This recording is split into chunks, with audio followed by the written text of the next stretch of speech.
What's good, YouTube? And welcome to the endless 25th anniversary promotion. I've made jokes about it here and there, but realistically, whenever Japan runs anniversary promotions, they like to go for about 2.5 years on, and then they turn it off until the next big one, unless you're Godzilla, and then every single movie has a 50th anniversary all in a row, and you do the big guy's 70th, and now it's Gigon's 50th, Mechagodzilla's 50th. I digress. Here we see Konami talking about, not specifically for Bonanza, hey, community, what would you like to see in 25th anniversary rare? We'll be implementing it by community vote, and guess who's on top? They're trying to force their hand. It's Air Neo, so that is pretty funny. Now, the real takeaway is they are going to continue this for some time. We will likely get the full 2 to 2.5 years of it over here in the TCG. It's felt like a long time, but I don't think we're physically at 2 years yet, even. So, we are in for a bit of a ride as they continue it, where people are like, where will it end? When do we get Starlight Tech? There's so many of these. What I do love about it, though, is very similar to the OCG. They're super low-end, junk, trash, quarter-century secret rares. And they're still super high-end ones where people do buy back and all the whales have left. No, they haven't. Are you kidding me? Like, look at this, because there's that guarantee that this won't be 25th in Bonanza, and we've already got one reprint that lowered the price. Look at the price surge on the quarter-century secret rare Bellstar. This has gone towards 140, 150, and it quickly will be 190 if they continue to sell like that. We'll have to wait and see, though. Tons of these have gone, though, in this price range, and somebody even spending 170 a piece here recently. I do have to say, Spellbooks is an interesting buyout. I would assume this is for past formats, but people are telling me it's taking popularity into hat format. I remember it being more of a spice pick back in the day for that format. Hat is super serious, and just so many different buyouts like Spellbook of Wisdom, Spellbook Library of Crescent, OG Spellbook of Master, all going up in price down in quantities to the point of buyout mode for some max rarities. We also see that Mermail Shadow Squad's the only real movement this weekend in Rage of Abyss that I've caught. It has really gone up, and that's thanks to the Discord for bringing that one up. But Mermail Shadow Squad absolutely spiking to where there's only 3 copies left on the entire market, starting at 75, and it's sold out through the $60 mark. Now, we do know more support is slated for Mermail Atlantean as a deck, and people are looking forward to that. I don't know that that's going to be taking it over the edge to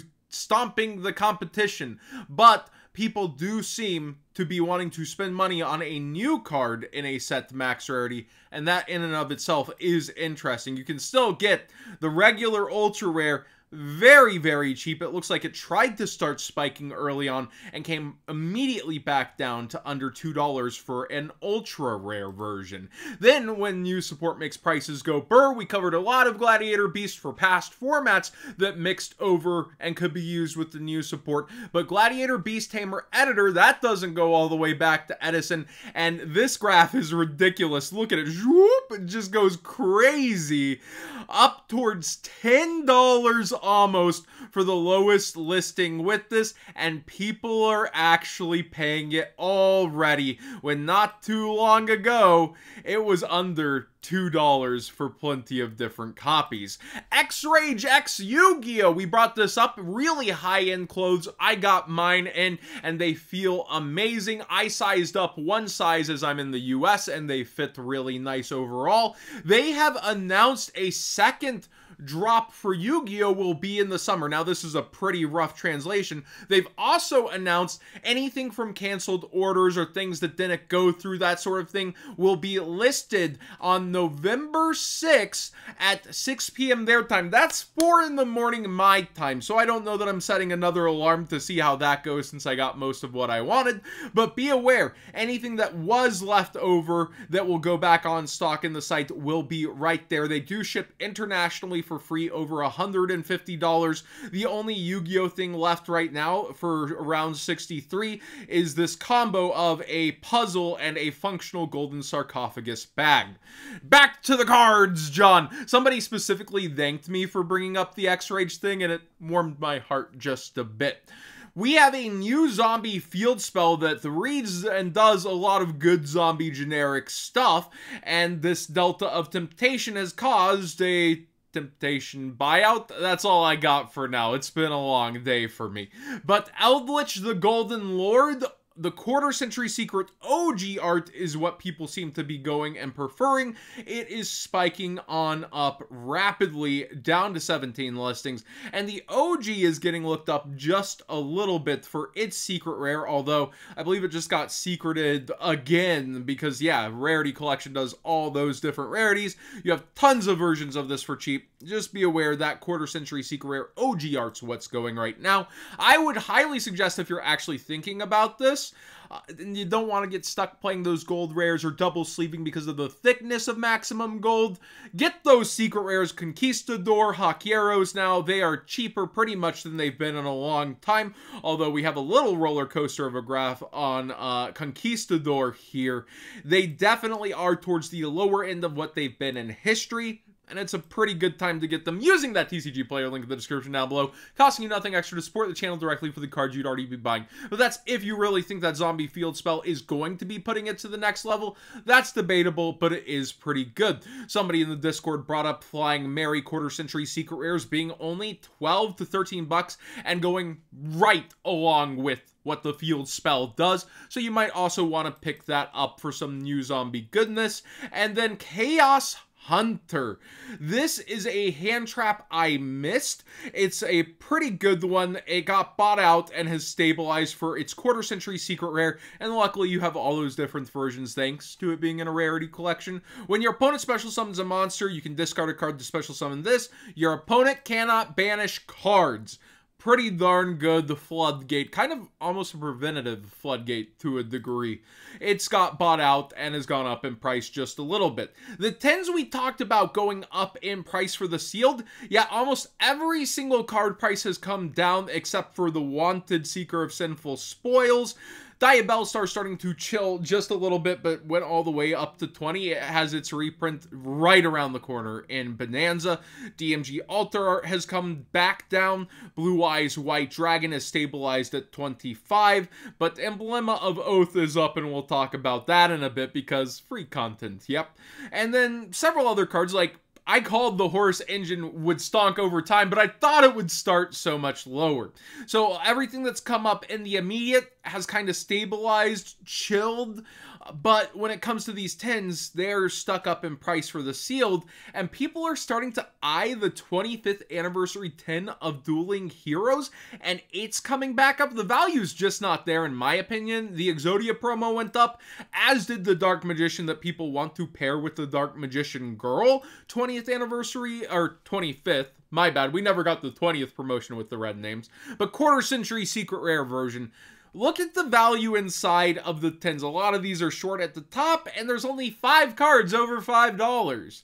It's just not there in terms of value, yet it is coming back up. It is a nice looking 10, actually. A lot of people called it ugly. I like all the characters. I like all the cards. I like it being in the card back, but I don't think it's worth going for, honestly, but people are going for it right now. Let me know your thoughts on this and it recovery. Are you somebody that's into it, like, shh, just let it happen. Black Friday's coming. Let them spend their promotion on it.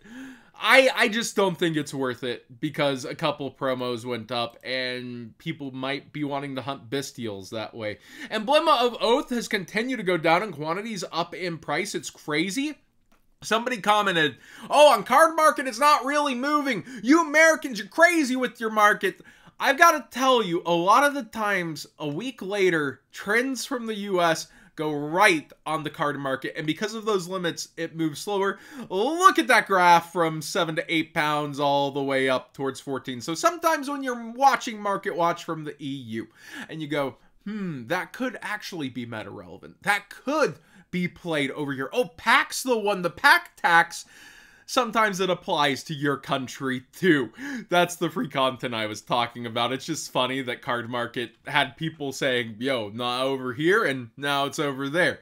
Wedge Temple, quarter-century secret rare, has gone up over time. This is a pretty real deck. It is topping, and there are fans of it, so The Exodia deck, the Millennium stuff, it's only gotten stronger, and this is up towards $20, which is still pretty affordable for a core set. Quarter Century Secret Rare, you're only going to see in like, what, 1 in 6 cases? Now, this is what I thought was next earlier, which is why I took a weird pause at the Chaos Hunter. Vampire Voivode only has 1 printing. Voivode? I always called it Voivode, like, oh man, sometimes you just double take Yu-Gi-Oh! Player read yep.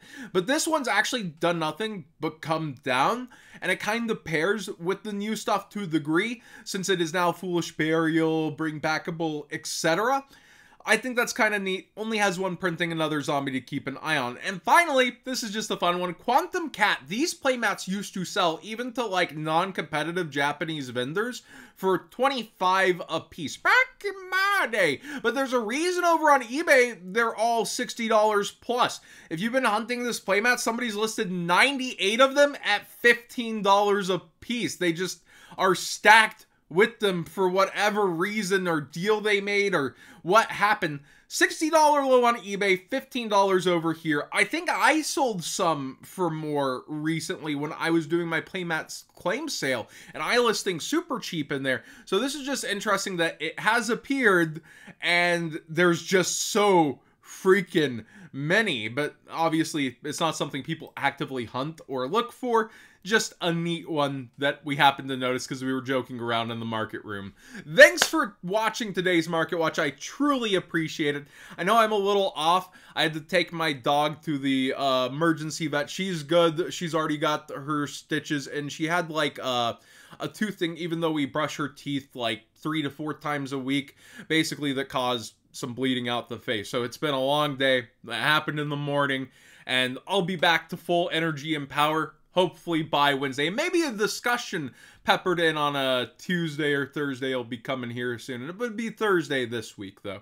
Thanks for watching, everybody.